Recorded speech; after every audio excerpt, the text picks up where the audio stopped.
Hello नमस्कार साथियों, आपका स्वागत है एक बार फिर से आपके अपने यूट्यूब परिवार में। तो साथियों, आज के इस क्लास में देखने वाले आपके यूपी पुलिस परीक्षा के लिए यूपी जीके के मोस्ट इंपॉर्टेंट सवाल।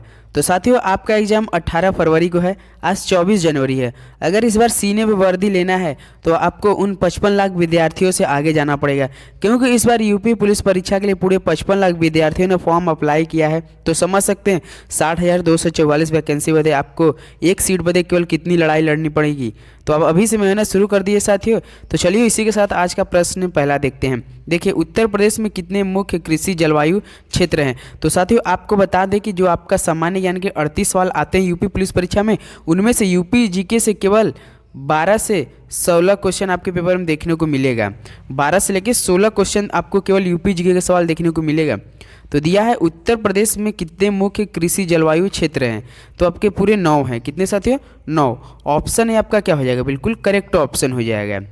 तो चलिए प्रश्न दूसरा देखते हैं। देखिए, निम्नलिखित में उत्तर प्रदेश का 71वां जनपद कौन सा है। तो बताइए, निम्नलिखित में उत्तर प्रदेश का 71वां जनपद कौन सा है। तो आपका काशीराम नगर है। कौन सा साथियों? काशीराम नगर है। ऑप्शन भी आपका बिल्कुल करेक्ट ऑप्शन हो जाएगा। तो प्रश्न तीसरा देखते हैं। प्रश्न तीसरा दिया है, वर्तमान में उत्तर प्रदेश में मंडलों और जनपदों की संख्या है। तो बताइए, मंडलों और जनपदों की संख्या कितनी है। तो बता सकते हैं। तो आपके जनपद और मंडलों की संख्या कितनी है। तो मंडल आपके कितने हैं? 18 हैं। और जनपद कितने हैं? 71 हैं। तो 18:71 का बन रहा है जी। देखिए ऑप्शन बी 18:71, जो कि आपके मंडल 18 हैं और जनपद 71 हैं। तो चलिए प्रश्न अगला देखते हैं। देखिए, प्रश्न चौथा दिया, नोएडा उत्तर प्रदेश के किस जिले में अवस्थित है। तो बताइए, नोएडा उत्तर प्रदेश के किस जिले में अवस्थित है। तो साथियों, गौतम बुद्ध नगर में। कहाँ है साथियों? गौतम बुद्ध नगर में। तो ऑप्शन है आपका गौतम बुद्ध नगर बिल्कुल करेक्ट ऑप्शन हो जाएगा। तो प्रश्न नंबर 5 दिया है, उत्तर प्रदेश में निम्नलिखित में से कौन सा शहर निर्यात विकास केंद्र नहीं है। तो बताइए, उत्तर प्रदेश में निम्नलिखित में से कौन सा शहर निर्यात विकास केंद्र नहीं है। तो आपका इलाहाबाद नहीं है। कौन सा दिया? इलाहाबाद नहीं है। तो ऑप्शन भी आपका इलाहाबाद बिल्कुल करेक्ट ऑप्शन हो जाएगा। तो प्रश्न नंबर 6 देखते हैं। देखिए, प्रश्न 6 दिया है, 2014-15 में भारत देश के निर्यात में उत्तर प्रदेश की हिस्सेदारी का पारस है। तो बताइए, 2014-15 में भारत देश के निर्यात में उत्तर प्रदेश की हिस्सेदारी का परास कितनी है। तो पूरे 4 से 5% है। कितना? 4 से लेकर 5% तक है। तो ऑप्शन है आपका बिल्कुल करेक्ट ऑप्शन है। तो चलिए प्रश्न नंबर 7 देखते हैं। प्रश्न 7 दिया है, उत्तर प्रदेश में 2011-12 में राज्य घरेलू उत्पाद में कृषि का योगदान था लगभग कितना प्रतिशत। तो बताइए, उत्तर प्रदेश में 2011-12 में राज्य घरेलू उत्पाद में कृषि का योगदान था लगभग कितना प्रतिशत था। तो लगभग 24.5% था। तो ऑप्शन दिया है, ऑप्शन भी बिल्कुल करेक्ट ऑप्शन है, 24.5%। तो चलिए प्रश्न 8 देखते हैं। तो प्रश्न 8 दिया है, उत्तर प्रदेश की SGDP में प्राथमिक सेक्टर का योगदान है। तो बताइए, उत्तर प्रदेश की SGDP में प्राथमिक सेक्टर का योगदान कितना प्रतिशत है। तो साथियों, 34.9%। कितना? 34.9%। तो ऑप्शन आपका सी बिल्कुल करेक्ट ऑप्शन है। तो चलिए प्रश्न नंबर 9 देखते हैं। उत्तर प्रदेश औद्योगिक विकास निगम स्थापित है। तो बताइए, उत्तर प्रदेश औद्योगिक विकास निगम स्थापित कहाँ पर है। कानपुर, लखनऊ, आगरा, नोएडा। तो कहाँ है? तो कानपुर में है। कहाँ है साथियों? कानपुर में है। तो ऑप्शन है आपका कानपुर बिल्कुल करेक्ट ऑप्शन हो जाएगा। तो प्रश्न नंबर 10 दिया है, उत्तर प्रदेश राज्य पर्यटन विकास निगम लिमिटेड की स्थापना की गई थी। तो साथियों, उत्तर प्रदेश राज्य पर्यटन विकास निगम लिमिटेड की स्थापना की गई थी। तो कब की गई थी? 1974 में की गई थी। ऑप्शन दिया है, ऑप्शन ए दिया है। तो बिल्कुल करेक्ट ऑप्शन है।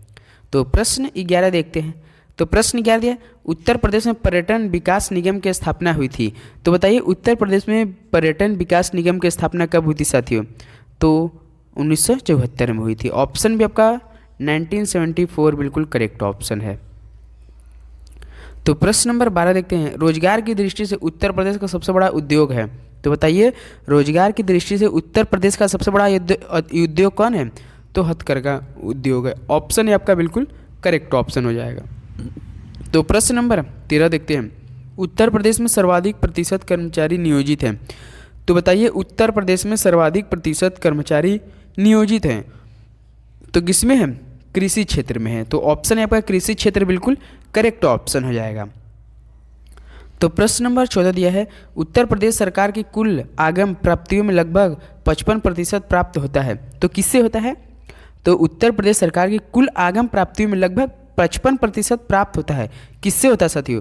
तो आपका व्यापार कर से। किससे साथियों? व्यापार कर से होता है। ऑप्शन भी आपका व्यापार कर बिल्कुल करेक्ट ऑप्शन हो जाएगा।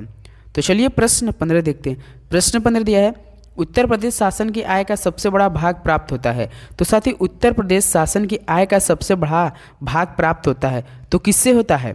तो आपका सामान्य व्यापार कर से। किससे साथियों? सामान्य व्यापार कर से। तो ऑप्शन भी आपका बिल्कुल करेक्ट ऑप्शन हो जाएगा।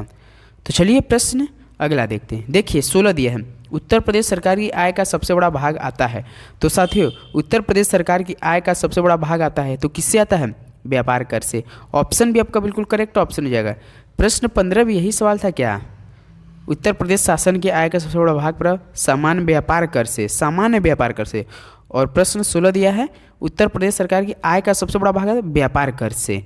तो देखिए अलग अलग था। तो देखिए प्रश्न 17 दिया है, उत्तर प्रदेश का कौन व्यापार कर जोन अधिकतम व्यापार कर संग्रह करता है?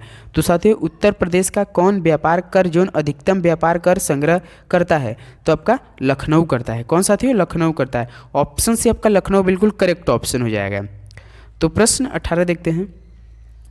तो प्रश्न 18 दिया है, प्रथम दीनदयाल हस्तकला संकुल व्यापार केंद्र अवस्थित है। तो बताइए प्रथम दीनदयाल हस्तकला संकुल व्यापार केंद्र अवस्थित है, तो कहाँ पर अवस्थित है? ये आपका वाराणसी जिले में। कहाँ से? वाराणसी जिले में। ऑप्शन भी आपका वाराणसी बिल्कुल करेक्ट ऑप्शन हो जाएगा। तो चलिए प्रश्न 19 देखते हैं। प्रश्न 19 दिया है, व्यापार सुविधा केंद्र एवं क्राफ्ट म्यूजियम की स्थापना उत्तर प्रदेश के जनपद में हुई। तो साथियों व्यापार सुविधा केंद्र एवं क्राफ्ट म्यूजियम की स्थापना उत्तर प्रदेश के जनपद में हुई, तो कहाँ हुई थी? वाराणसी जनपद में हुई। ऑप्शन भी आपका वाराणसी क्या हो जाएगा? बिल्कुल करेक्ट ऑप्शन हो जाएगा। तो चलिए प्रश्न 20 देखते हैं। तो प्रश्न 20 दिया, वर्ष 2004-05 में उत्तर प्रदेश के कुल कर उपागम में अप्रत्यक्ष करों का योगदान था लगभग। तो साथियों वर्ष 2004-05 में उत्तर प्रदेश के कुल कर उपागम में अप्रत्यक्ष करों का योगदान था लगभग कितना प्रतिशत था? तो 76%। कितना साथियों? 76% था। तो ऑप्शन भी आपका बिल्कुल करेक्ट ऑप्शन हो जाएगा। तो चलिए प्रश्न 21 देखते हैं। प्रश्न 21 दिया है, उत्तर प्रदेश ने उच्चतम औद्योगिक वृद्धि दर अंकित की। तो साथियों उत्तर प्रदेश में उच्चतम औद्योगिक वृद्धि दर अंकित की, तो कितनी की थी? तो 10वीं पंचवर्षीय योजना में। किसमें साथियों? 10वीं पंचवर्षीय योजना में। ऑप्शन सी आपका बिल्कुल करेक्ट ऑप्शन हो जाएगा। तो चलिए प्रश्न 22 देखते हैं। प्रश्न 22 दिया है, उत्तर प्रदेश में नकारात्मक औद्योगिक विकास दर रही। तो साथियों उत्तर प्रदेश में नकारात्मक औद्योगिक विकास दर रही, तो किस योजना में रही? तो आपका ये रही थी नवी योजना में। किसमें साथियों? नवी योजना में। तो ऑप्शन से आपका बिल्कुल करेक्ट ऑप्शन हो जाएगा। तो प्रश्न 23 देखते हैं। प्रश्न 23 दिया है, विगत 3 वर्षों में उत्तर प्रदेश सरकार के कुल कर आगम में प्रत्यक्ष करों का अंश। तो साथियों विगत 3 वर्षों में उत्तर प्रदेश सरकार के कुल कर आगम में प्रत्यक्ष करों का अंश कितना रहा? तो बता सकते हैं क्या रहा है? बढ़ा है, मतलब इंक्रीज रहा है। तो आपका ऑप्शन भी आपका क्या हो जाएगा? बिल्कुल करेक्ट ऑप्शन हो जाएगा। तो चलिए प्रश्न 24 देखते हैं। प्रश्न 24 दिया है, उत्तर प्रदेश में मूल्यवर्धित कर वैट लागू हुआ। तो साथियों उत्तर प्रदेश में मूल्यवर्धित कर वैट लागू हुआ। वैट का मतलब समझ रहे हैं? वैट का मतलब वैल्यू एडेड टैक्स। वैट का मतलब साथियों वैल्यू एडेड टैक्स होता है। तो उत्तर प्रदेश में मूल्यवर्धित कर वैट लागू हुआ, तो कब लागू हुआ था? तो आपका ये हुआ था 1 जनवरी 2008 से। कब साथियों? 1 जनवरी 2008 से। वैट का मतलब वैल्यू एडेड टैक्स, तो 1 जनवरी 2008 से लागू हुआ। ऑप्शन भी बिल्कुल करेक्ट ऑप्शन है। तो चलिए प्रश्न 25 देखते हैं। प्रश्न 25 दिया है, उत्तर प्रदेश के निम्नलिखित में से किस जिले में गरीबी रेखा से नीचे सबसे कम ग्रामीण परिवार पाए जाते हैं? तो साथियों उत्तर प्रदेश के निम्नलिखित में से किस जिले में गरीबी रेखा से नीचे सबसे कम ग्रामीण परिवार पाए जाते हैं? तो आपके बागपत में। कहाँ साथियों? बागपत में। लिख देते हैं तो आपको माइंड में याद रहेगा, इसलिए हम जो जो प्रश्न इंपॉर्टेंट लगा हम लिख दे रहे हैं आंसर उसका, इससे आपको याद होगा। नहीं कि टाइम आपका बिल्कुल भी नहीं लेना है साथियों। हम इतना जल्दी क्यों करा रहे हैं? क्योंकि आपको और भी अगला भी सब्जेक्ट कवर करना है। रीजनिंग, मैथ सब देखना है। हिंदी। वित्तीय वर्ष 2010-11 में भारत के कुल सकल घरेलू उत्पाद में अन्य राज्यों की तुलना में उत्तर प्रदेश का योगदान था। तो साथियों वित्तीय वर्ष 2010-11 में भारत के कुल सकल घरेलू उत्पाद में अन्य राज्यों की तुलना में उत्तर प्रदेश का योगदान कितना था? तो आपका द्वितीय सर्वाधिक दूसरा था साथियों, क्या साथियों, सेकेंड सर्वाधिक था। तो ऑप्शन भी आपका बिल्कुल करेक्ट ऑप्शन हो जाएगा।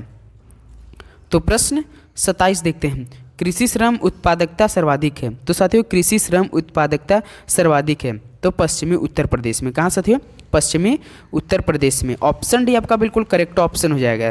तो चलिए प्रश्न 28 देखते हैं। प्रश्न 28 है, उत्तर प्रदेश में आलू निर्यात जोन स्थित है।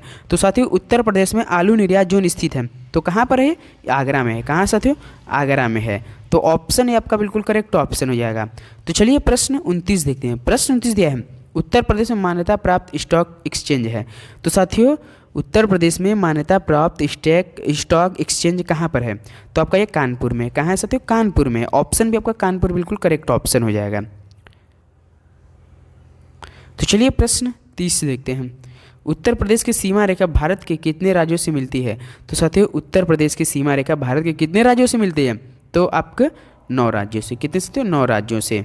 तो ऑप्शन आपका क्या है, डी बिल्कुल करेक्ट ऑप्शन है। तो साथियों आज के लिए अब इतना है। चैनल पर नए तो जरूर सब्सक्राइब करिए। आपके लिए हर एक दिन ऐसे previous year practice set mock test आपके अपने यूट्यूब पर भी आप जीके यूनिक बाय वीक में कराया जा रहा है। तो चैनल पर नए तो जरूर लाइक तो एक प्यारा सा कर दीजिएगा साथियों। तो चलिए मिलते हैं अगले वीडियो में, तब तक के लिए जय हिंद जय भारत, धन्यवाद।